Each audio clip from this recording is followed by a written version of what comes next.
தமிழக பாஜக தலைவர் நயினார் நாகேந்திரன் கட்சி ரீதியாக சில முக்கிய நடவடிக்கைகளை மேற்கொள்ள திட்டமிட்டுள்ளார். புதிய தலைவர்கள் தங்கள் நிர்வாக வசதிக்கேற்ப கட்சி நிர்வாகிகளை மாற்றுவது வழக்கம். அதேபோல் அண்ணாமலை நியமித்த நிர்வாகிகளை மாற்ற நயினார் திட்டமிட்டுள்ளார்.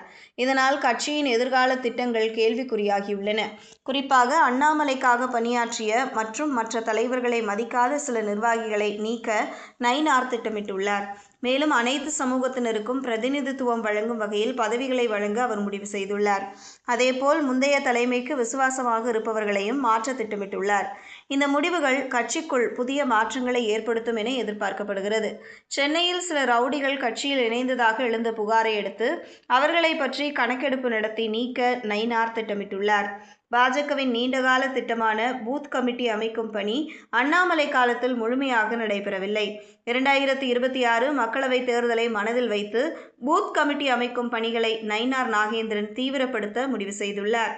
இதற்காக கட்சியின் நிர்வாகிகள் குழு மற்றும் மாவட்ட தலைவர்கள் குழு விரைவில் மாற்றப்படலாம் என எதிர்பார்க்கப்படுகிறது. இந்த மாற்றங்களை ஆகஸ்ட் மாத இறுதிக்குள் முடிக்க நயினார் திட்டமிட்டுள்ளார். ஆனால் நயினாரின் இந்த திட்டங்களுக்கு அண்ணாமலை முட்டுக்கட்டை போடுவதாக கூறப்படுகிறது.